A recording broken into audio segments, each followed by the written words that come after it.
شرف سے برآمد ہوئے ہیں اور آہستہ آہستہ قدموں کو اٹھاتے ہوئے خراما خراما چلے جا رہے ہیں کہ جیسے ہی صحن خانہ کعبہ کے جوف میں پہنچے، وسط صحن خانہ کعبہ میں پہنچے، تو ایک مشرکین مکہ میں سے سرداروں میں سے ایک سردار اٹھا اور حضور سرور کائنات کے قریب آیا اور قریب آ کر کے حضور کو وسط خانہ کعبہ میں روکا اس نے، اور روک کر کے کچھ اس نے گفتگو کی باتیں کی، اور باتیں کرنے کے بعد وہ جب اپنے جیسوں کی طرف چلا اور اپنے ساتھیوں کے پاس جا کے بیٹھا، تو اس کے ساتھیوں نے یہی کہا جائے کہ کد فکروں کے پاس جب جا کے بیٹھا تو کد فکروں نے اس سے سوال کیا کہ کس سے بات کر رہے تھے، کون مرد تھا جسے تم نے روکا تھا، جبکہ صبح و مساء دیکھ چکے تھے، روز و شب دیکھ رہے تھے کہ کون ہے،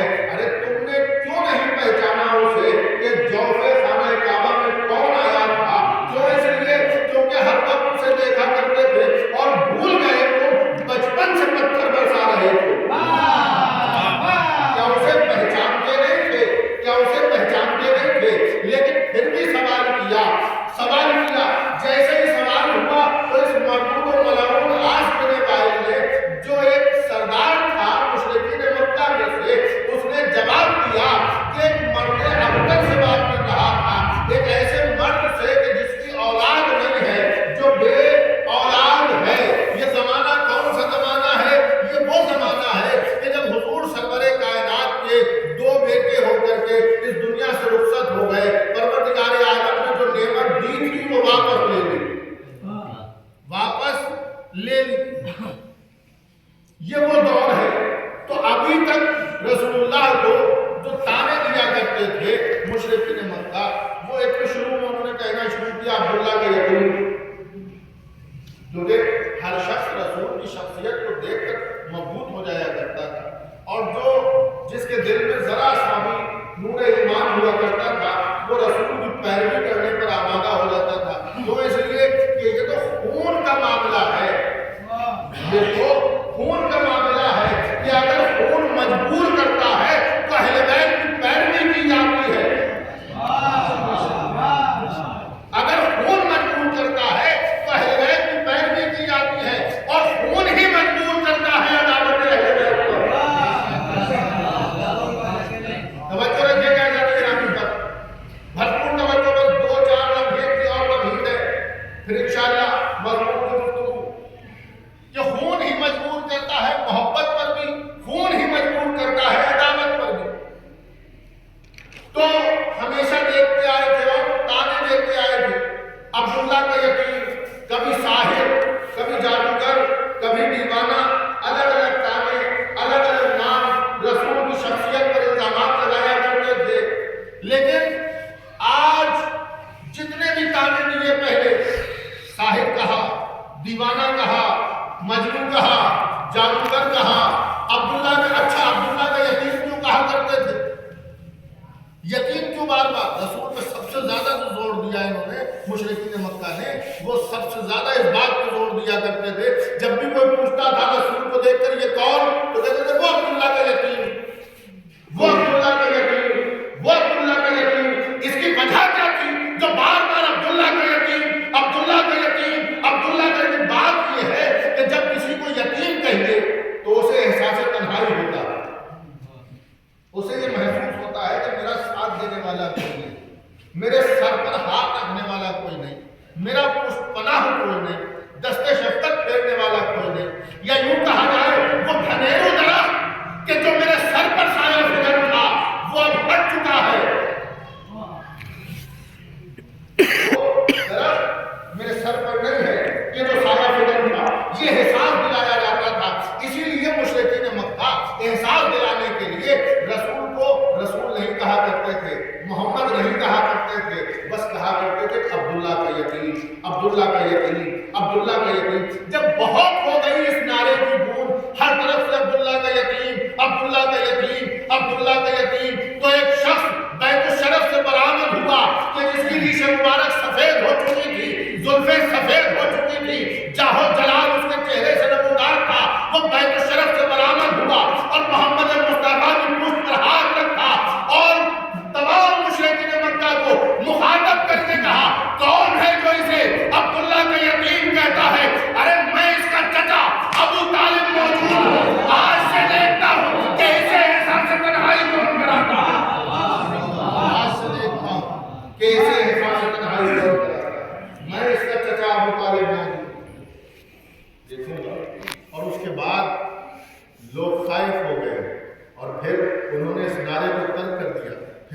نہ ہوئی کہتے کہ عبداللہ کا یتیم، پھر ہمت نہ ہوئی کہتے کبھی ابو طالب کے سامنے کہ عبداللہ کا یتیم، لیکن آج نہ انہوں نے عبداللہ کا یتیم کہا، نہ آج ساحر کہا، نہ جادوگر کہا، نہ دیوانہ کہا، نہ مجنون کہا، بلکہ ایک نیا تانا دیا، ایک مرد ابتر سے بات کر رہا تھا، ایک ایسے مرد سے کہ جس کی اولاد نہیں ہے، کیوں؟ اس لیے کہ اولاد پروردگار عالم نے واپس لے لی جو دی تھی۔ بس جیسے ہی یہ آواز سماعت پیغمبر سے ٹکرائی، دل رنجیدہ ہوا، سرکار ملول ہوئے، قبیلہ خاطر ہوئے اور واپس بیت الشرف کی طرف پلٹے۔ بس واپس بیت الشرف کی طرف پلٹنا تھا کہ دروازے پر آئے اور دق و باب کیا۔ اندر سے آواز آئی، کون؟ آواز دینے والا کون تھا؟ کوئی اور نہیں بلکہ شریک حیات پیغمبر حضرت خدیجہ سلام اللہ علیہا۔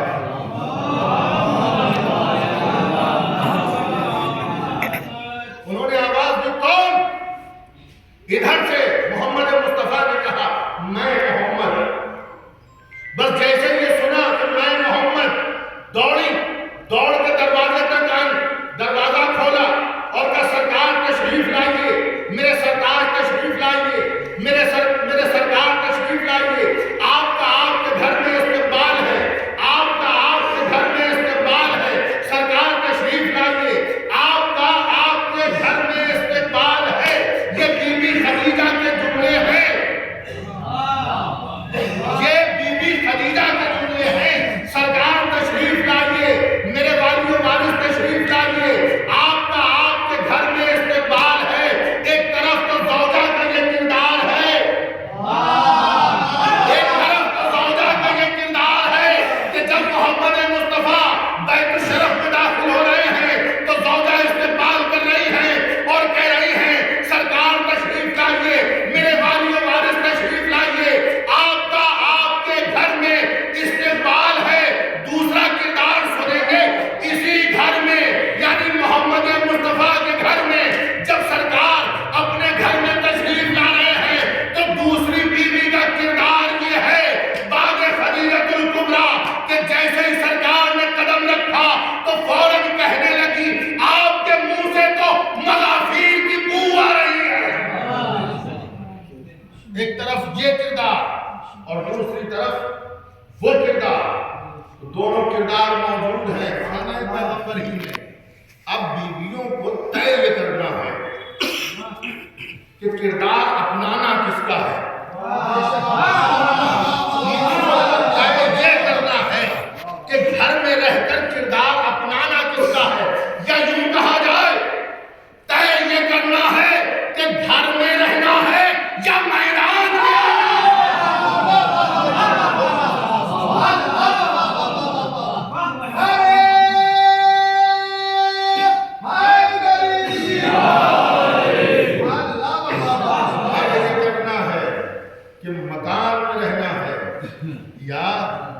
میدان میں آنا ہے، تو دونوں کردار موجود ہیں۔ تو حضور سرور کائنات، میں محمد، سرکار تشریف لائے، آپ کے گھر میں استقبال ہے، آپ کے گھر میں استقبال ہے۔ بی بی خدیجہ اس وقت تک دروازہ نہیں کھولتی تھی جب تک کہ آواز نہ پہچان لے کہ کون ہے، جب تک کہ آواز نہ پہچان لیں کہ دروازے پر آنے والا کون ہے۔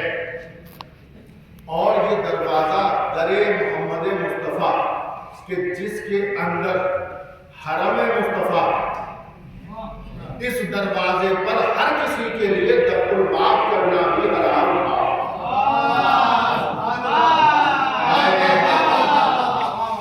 بی بی خدیجہ کی وجہ یہی تھی کہ جب بی بی خدیجہ کوئی دق الباب کیا کرتا تھا تو بی بی خدیجہ سوال کرتی تھی، کون؟ اگر کوئی دوسرا ہوتا تھا تو بی بی خدیجہ کے جملے ہوا کرتے تھے، کیا تمہیں پتا نہیں ہے کہ علاوہ محمد مصطفیٰ کے اس دروازے پر دستک دینا سب کے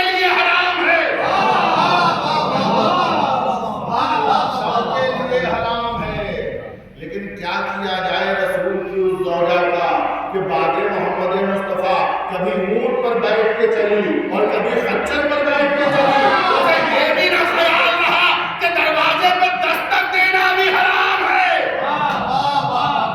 ایک سلوات پڑھے محمد۔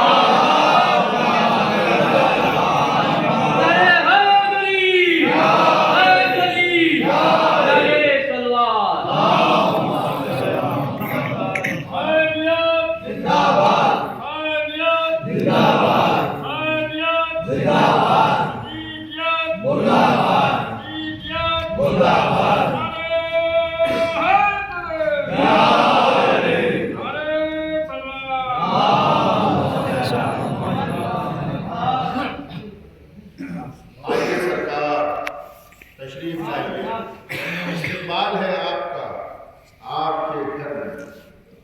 حضور سرور کائنات کو مسند پر بٹھایا بی بی خدیجہ، جیسے ہی سرکار تشریف فرما ہوئے بی بی خدیجہ آپ کے سامنے آئے اور آ کر کے کہتے ہیں سرکار کیا بات ہے، چہرے کا رنگ بدلا ہوا، کیا بات ہے چہرے کا رنگ بدلا ہوا، چہرہ متغیر ہو چکا ہے، یہ رنگت کیوں تبدیل ہے؟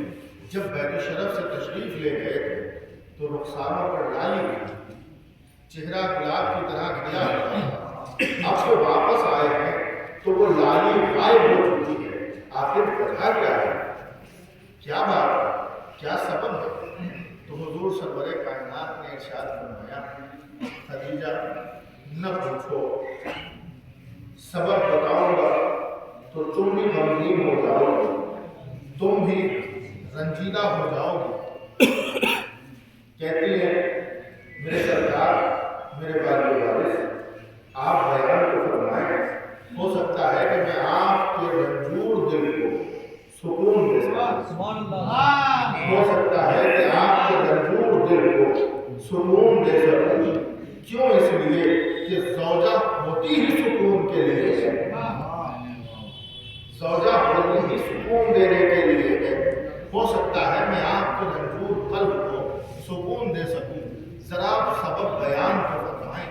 کہ خدیجہ تمہارا دل بھی کبیدہ خاطر ہو جائے گا اگر سبب سنو گی۔ کہا مجھے یہ گوارا ہی نہیں ہے کہ میرا شوہر کو دل کا برداشتہ رہے اور میں خوش و خرم رہوں۔ یہ ایک نیک زوجہ کا طرز عمل نہیں ہوتا، یہ ایک نیک زوجہ کا طرز عمل کو نہیں ہوا کرتا۔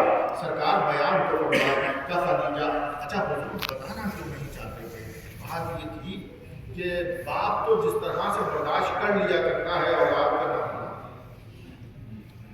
اسے اتنے تانے نہیں دیے جاتے، لیکن عورت کو تانے بہت ملتے ہیں اولاد کے حوالے سے، جبکہ بڑا ہی عجیب ماحول ہے، عجیب معاشرہ بنایا ہوا ہے۔ اولاد کا تعلق زوجہ سے ہے ہی نہیں، لیکن تانا زوجہ کو دیا جاتا ہے اولاد میں۔ سنیے، یہ ہمارے معاشرے کے عجیب طرز طریقے ہیں۔ دولت اگر نہ ہو تو شوہر کو کوسا جاتا ہے، اولاد نہ ہو تو زوجہ کو کوسا جاتا ہے، جبکہ اس کے برعکس ہے، اس کے برعکس ہے۔ اور ہمیشہ اولاد مرد کی قسمت سے ہوتی ہے، عورت کا اس میں کوئی دخل نہیں، اور دولت عورت کی قسمت سے ہوا کرتی ہے، دولت ہمیشہ عورت کی قسمت سے ہوا کرتی ہے۔ اگر کسی آدمی کے پاس دولت نہ ہو تو دولت کے لیے اس آدمی کو برا بھلا کہا جاتا ہے، روز و شب عورت تانے دیا کرتی ہے، غریب ہو، فقیر ہو، مسکین ہو، تمہارے پاس تو کچھ نہیں ہے نا، جبکہ اس کا تعلق زوجہ سے ہے۔ دولت کا تعلق صاف سن لیجئے دو لفظوں میں، قرآن مجید میں پروردگار عالم نے ارشاد فرمایا شادی کرو ہم اپنے فضل سے غنی بنائیں گے، یعنی اشارہ دے دیا کہ عورت اپنی قسمت سے دولت لے کر آئے گی، لیکن اس دولت کا یہ مطلب نہیں ہے کہ عورت کے گھر سے دولت مانگو۔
کرسی پر سرکار کو بٹھایا کہ سرکار آپ یہاں تشریف فرماؤ، اور ایک طرف خود کھڑی ہوئی اور غلاموں سے کہا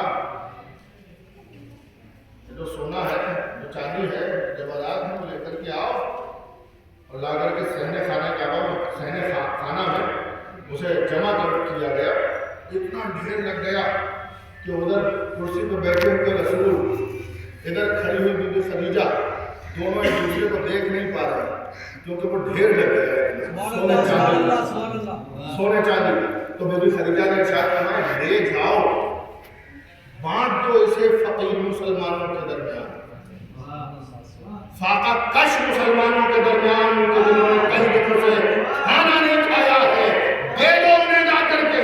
اس دولت کا میں کیا کروں گی کہ میں رخ انور مصطفیٰ پر دیکھ حائل ہو گئی ہے دولت۔ ایک الگ مسئلہ نہیں جانے کے نام میں پتہ ہوتا کیا ہے، دولت کے لیے مرد کو کوسا جاتا ہے، اولاد کے لیے عورت کو کوسا جاتا ہے، جبکہ اولاد کی ضامن عورت نہیں اور دولت کے ضامن مرد نہیں۔ عصمت ہے دونوں، اس سے وابستگی ہے۔ اچھا، ہمارے معاشرے میں بہت ساری چیزیں ہیں جو ظاہر ہوتی ہیں، جیسے بالکل میں دو لفظوں میں بات کرتا ہوں صاف صاف۔ پہلے چاند میں 40 ماہ، دوسرے چاند میں 40 ماہ، تیسرے چاند میں 40 ماہ۔ ہمیں سمجھ میں نہیں آیا آج تک کہ یہ آیا کہاں سے۔ بھائی نہ قرآن مجید کی کسی آیت میں ہمیں ملا، نہ پیغمبر اکرم یا امام معصومین علیہ السلام کی کسی حدیث میں ہمیں ملا۔ اچھا، وہ جو سنتے آئے ہیں کہ پروردگار عالم نے انجیل نازل کی، زبور نازل کی، توریت نازل کی، قرآن نازل کی، اسی میں ہم نے سنا کہ بھئی یہ کتاب اوریت بھی ہے جو نازل ہوئی۔ اب وہ نازل کرنے والا کون ہے اور کس کے دل پر نازل ہوئی آج تک نہ مل سکا، آج تک نہ مل سکا۔ یہ اوریت نازل کہاں ہوئی ہے؟ تلاش میں ہے کہ کہیں کوئی مصدع مل جائے، کہیں کوئی تحریر مل جائے، اما کچھ سورے مل جائے، کچھ آیتیں مل جائیں، کچھ قانون پتہ چل جائے کہ آخر کیا ہے۔ ہر گھر کی نئی عورت ایک نیا قانون بتاتی ہے، ہر گھر میں جس سے جا کے پوچھئے ایک نیا قانون بتائے گی کہ وہ بدھ کو یہ نہیں ہو سکتا، جمعرات کو وہ نہیں ہو سکتا۔ امر نظر کے لیے بھی کوئی دن چاہیے۔ کیا قرآن مجید کے سورے پڑھنے کے لیے بھی استخارہ کیا جائے گا کہ اس دن پڑھے یا اس دن نہ پڑھے؟ دیکھیے بالکل اسپشٹ شبدوں میں سنیے کہ نہ کتاب اوریت کوئی تھی اور نہ ہے۔ یہ جتنی بھی چیزیں ہیں یہ سب ہمارے ذہنوں کی اپج ہے، صرف ہمارے ذہنوں کی اپج ہے، اس سے کوئی فرق نہیں پڑتا۔ آپ کسی بھی دن مجلس کیجئے ثواب ملے گا، مجلس نہ کیجئے تو ہو سکتا ہے کہ عذاب میں اضافہ ہو جائے۔ ایک سلوات پڑھیں میرے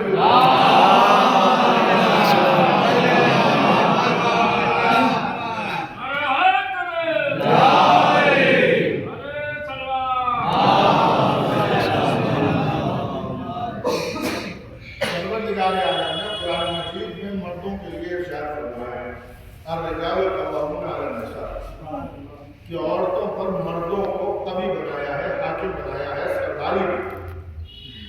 لیکن ہوتا یہ ہے، ہر گھر کی کہانی ہے، اس سے کوئی بچا اچا نہیں ہے۔ ڈاکٹر ہو، انجینئر ہو، عالم ہو، فاضل ہو، جاہل ہو، ہاں بالکل کوئی بچا نہیں ہے اس سے۔ قرآن تو کہہ رہا ہے مرد حاکم ہے، لیکن گھر میں جاتے ہی مرد محکوم ہوا کرتا ہے۔ باہر کتنی بھی اپنا کو حکومت دکھا لے، کلیکٹر ہو، ایس پی ہو، ڈی ایس پی ہو، کمشنر صاحب ہو، کتنا بھی کچھ ان کا زور چلتا ہو، مونچھیں کھڑی رہتی ہو ان کی باہر، لیکن گھر میں جاتے ہی سر جھک جاتا ہے۔ کیوں؟ اس لیے کہ اب حکومت ہماری نہیں رہی، اب کسی اور کی حکومت میں آ گئے۔ یہ معاشرہ تشکیل دینے والا ہے، ہم اور آپ تو کیا کریں؟ معاشرے کی مجبوری، معاشرہ بنا تو ہمارے اور آپ کے تعاون سے ہے نا۔ جس دن ہم اپنے آپ کو سدھار لیں اس دن معاشرہ سدھر جائے۔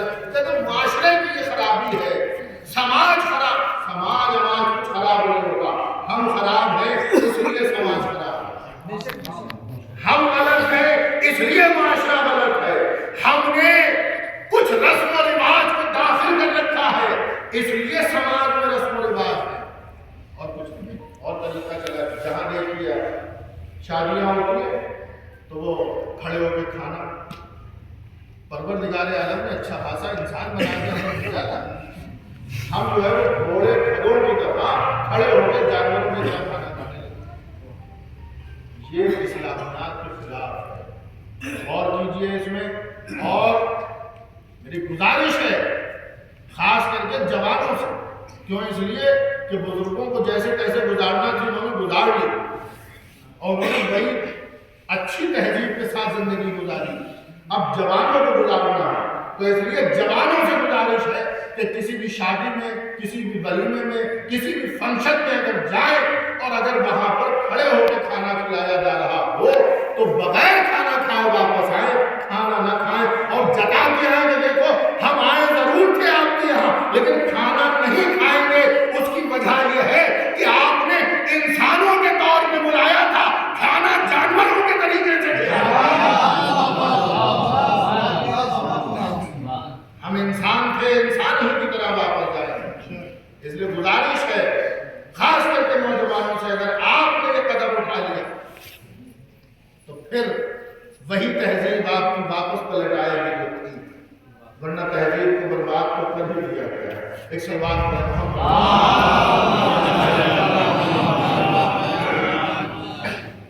بہرحال جو کچھ دل کے چھالے تھے جو میں نے آپ کے سامنے کھول دیا،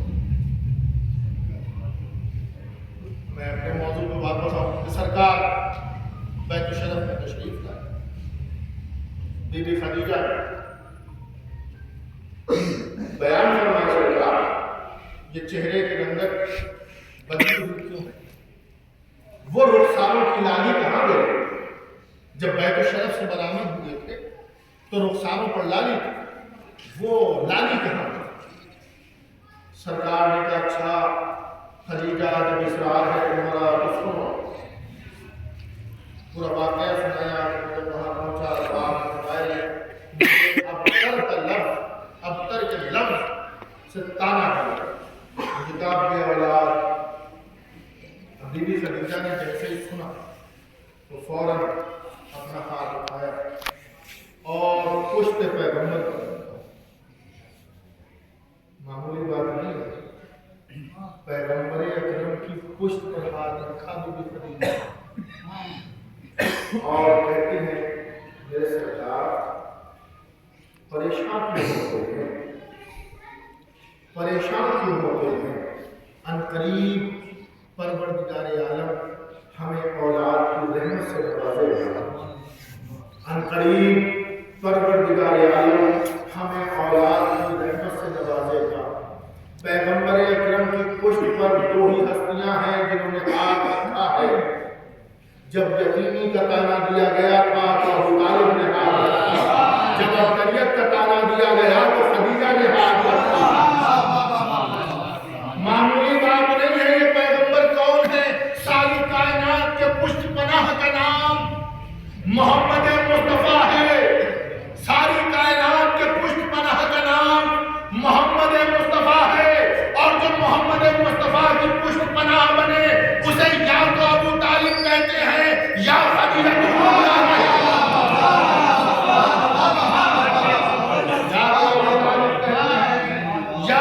الکبریٰ کہتے ہیں۔ بس بی بی نے فرمایا، عرض کی کہ ان قریب پروردگار عالم ہمیں اولاد کی رحمت سے نوازے گا۔ جیسے یہ آواز بی بی کے دہن سے رہا ہوئی، فوراً ادھر جبرائیل سے خدا نے کہا جبرائیل جا جلدی زمین پر۔ تب پروردگار کیا ہوا کہ آج سورج کے ساتھ جا۔ جبریل آتا کتنی سورج کے ساتھ ہے، کتنی تیز رفتاری کے ساتھ، تاریخ نے لکھا کہ جبرائیل چشم زدن میں یعنی پلک جھپکتے ہی آسمانوں کو پار کرتا ہوا زمین کے تحت الثری تک چلا جاتا ہے، ساتوں آسمانوں کو عبور کر کے ساتوں زمینوں کی پردوں کے نیچے تک صرف پلک جھپکتے ہی جبرائیل چلا جایا کرتا ہے۔ آج اس جبرائیل سے خدا کہہ رہا ہے جبرائیل ذرا جلدی کر،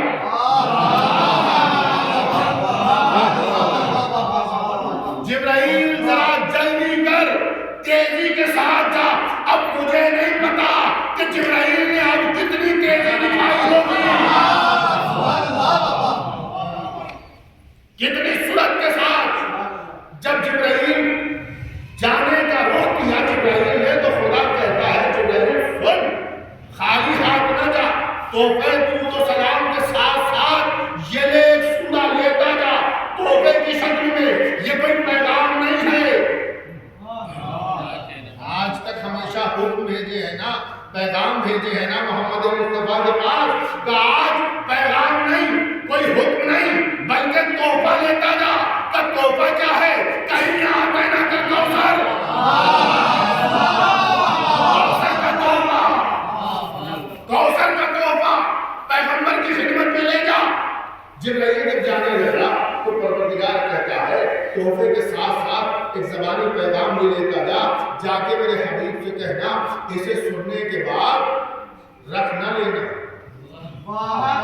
پھر کیا کرنا کہ اسے لکھ کر کے خانہ کعبہ کی دیوار پر آویزہ کر دینا، اسے لکھ کر کے خانہ کعبہ کی دیوار پر آویزہ کر دینا۔ بس دو جملے باب فضائل کے گفتگو تمام، خانہ کعبہ کی دیوار پر آویزہ کر دینا، اسے لکھ کر سن کر کے رکھ نہ لینا، خاموش نہ ہو جانا۔ ٹھیک ہے، ادھر جبرائیل چلا، ابھی بی بی خدیجہ اور حضور سرور کائنات کے مابین گفتگو ہو ہی رہی، ابھی آخری حرف ادا ہی ہوا ہے وہ دعائیہ کلمے کا بی بی خدیجہ کی زبان سے کہ جبرائیل آ گئے اور آ کر کے درود و سلام کے تحفے دیے اور کہا سرکار یہ ایک تحفہ آپ کے لیے لایا ہوں۔ کہ تحفہ کیا ہے؟ کہنا آتے نا کہ کوثر، بس ابھی جو چہرے کی رنگت بدلی ہوئی تھی حضور کا دل کبیدہ خاطر تھا، فوراً چہرے کا رنگ پھر تبدیل ہوا اور وہ پرانا دور واپس آیا، وہی رخساروں پر لالی پلٹی، چہرہ پھر گلاب کی طرح کھل اٹھا، شمس رسالت کی زوباریاں پھر خدیجہ نے دیکھی، شمس رسالت کی زوباریاں پھر خدیجہ نے دیکھی تو فوراً کہتی ہے یا رسول اللہ کیا ہوا؟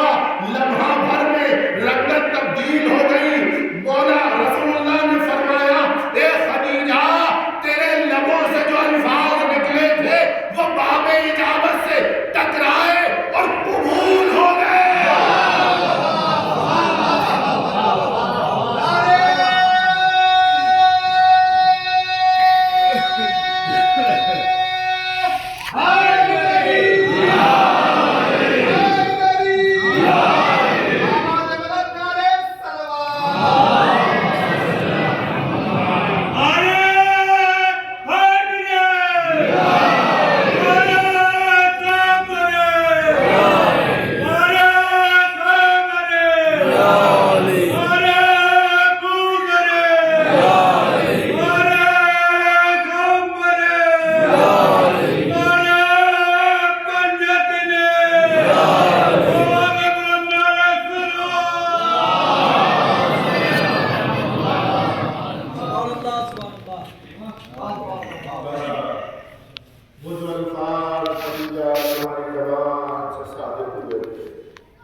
وہاں پہنچے اور قبول ہوئے.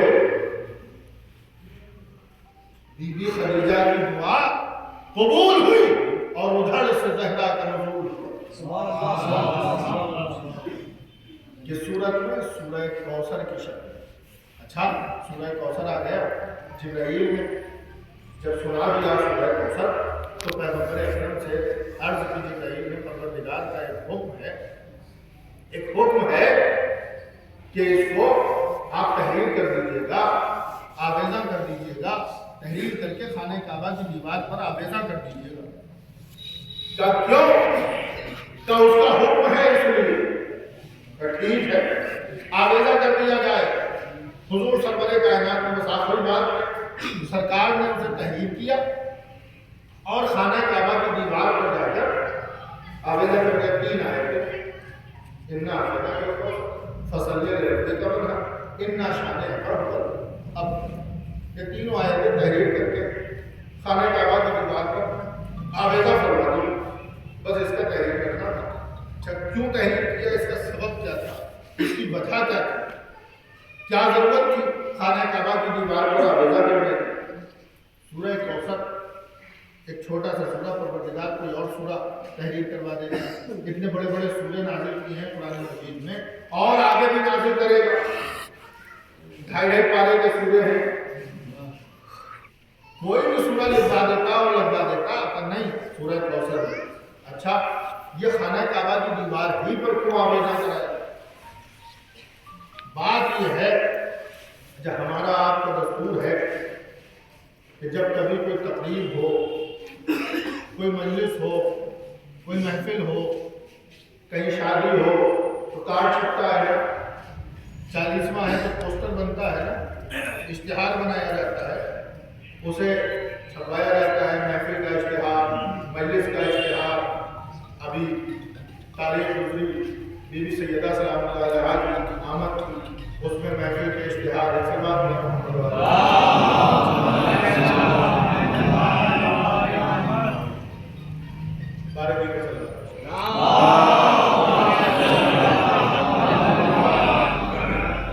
بس آخری بات ہے گفتگو تمام.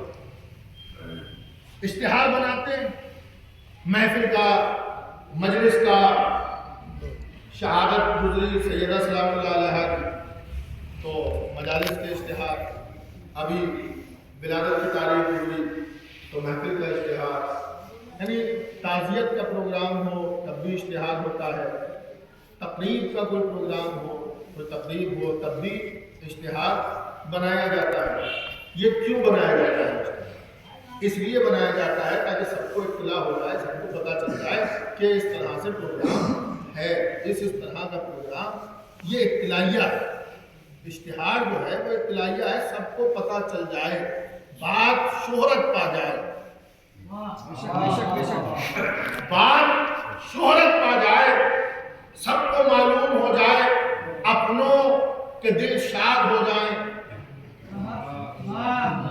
اور غیروں کے سینوں پر سانپ ہو جائیں. اپنے خوش ہو جاتے ہیں, غیر غمگین ہو جایا کرتے ہیں.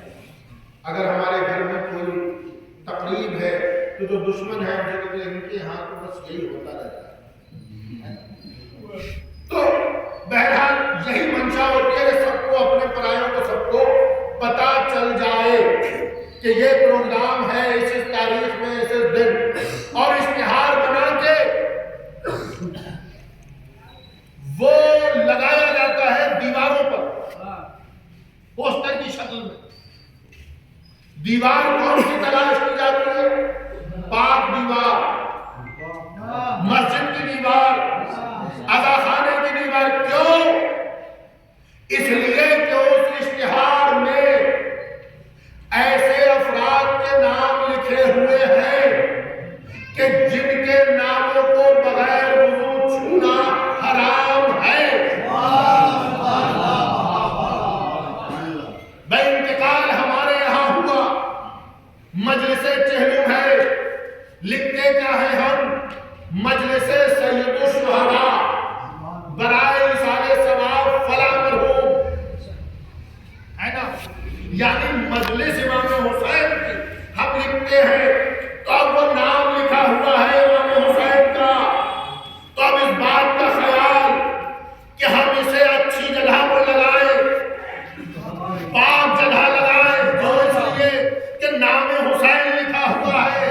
حسین کا نام بغیر وضو چھونا حرام ہے، بغیر وضو نام حسین چھونا حرام ہے، جائز نہیں ہے۔ ہم ہاتھ نہیں لگا سکتے، اگر ہم بغیر وضو ہاتھ لگائیں تو گنہگار ہو جائیں، اس لیے اچھی دیوار، پاک و صاف دیوار تلاش کی جاتی ہے۔ لیکن کیا کیا جائے، ہم نے اسی شہر میں مشاہدہ کیا، ہم نے اپنی نگاہوں سے دیکھا کہ وہ اشتہار دیوار سے چھٹے اور زمین تک آئے، جہاں اتنا خیال کہ دیوار بھی ایسی نہ ہو کہ جہاں کوئی گندگی ہو، وہاں اتنی بے توجہی کہ نالیوں کے اوپر پوسٹر لگے ہوئے۔ اس کا ذمہ دار کون؟ ہم۔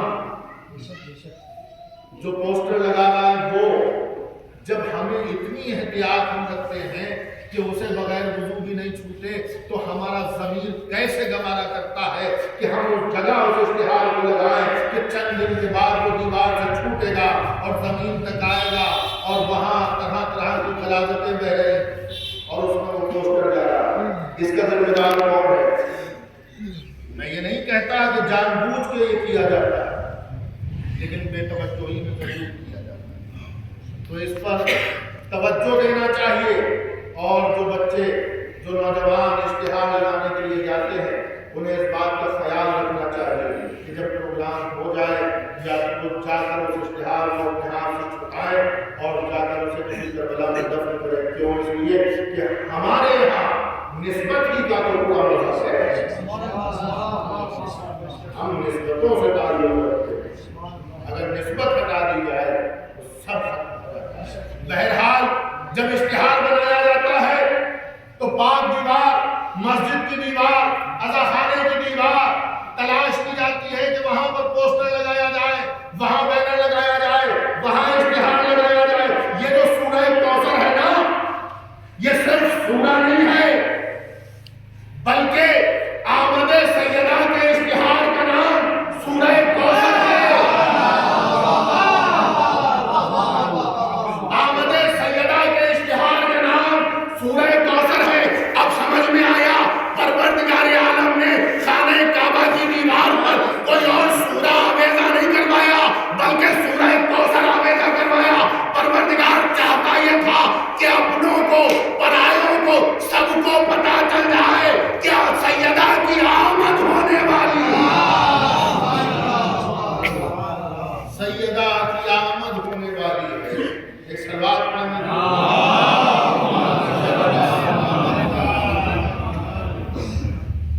اور جب سیدہ کی آمد ہوئی تو رسول صلی اللہ علیہ وسلم کے گھر میں وہ کلکاریاں،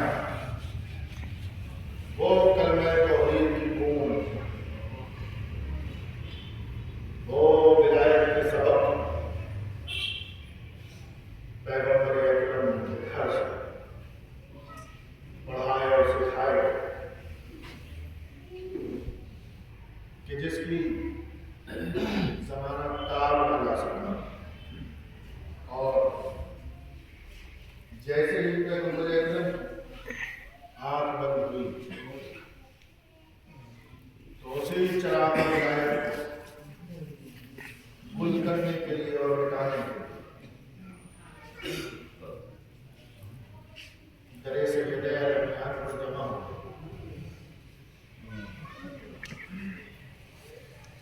سے باہر نکالو ورنہ ہم آگ لگا دیں۔ میرا اعلان چونکہ بچپن سے ایسے ولایت دے رہے ہیں اور تحفظ ولایت کے لیے ہر وقت وہ شخص حفاظت ولایت کے قادر دروازے پر چلی، کیا کہا جس طریقے سے اس وقت فوٹو کے سلام کیا کرتے تھے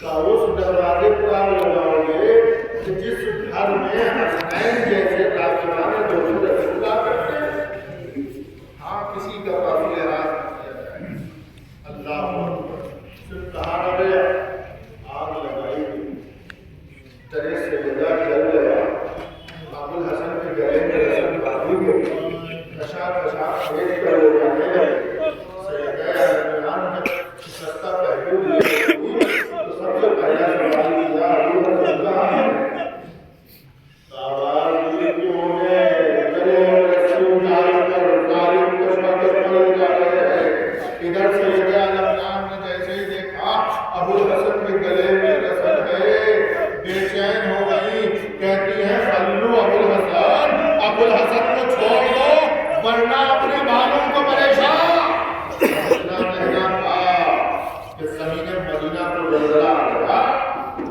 مسجد نبوی کی دیواریں بلند ہونے لگی یہ قیامت آ جائے گی غضب نہ کیجیے گا میں کہوں گا اللہ اکبر یہ مدینہ ہے صرف زبان سے کہا تھا کہ زمین مدینہ کو زلزلہ بھی آ گیا مسجد نبوی کی دیواریں بلند بھی ہونے لگی لیکن ذرا آئیے بی بی 10 محرم آپ کا لال حسین زین پر ڈگمگا رہا ہے کبھی اس طرح کبھی اس طرح کہ ندائی حسین زمین پر آئے شبر کا خنجر چلا حسین کا سر وہ کے نیزہ پہ بلند کیا گیا بیویوں کے سروں سے چادریں نیزوں کی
تعجیل تعجیل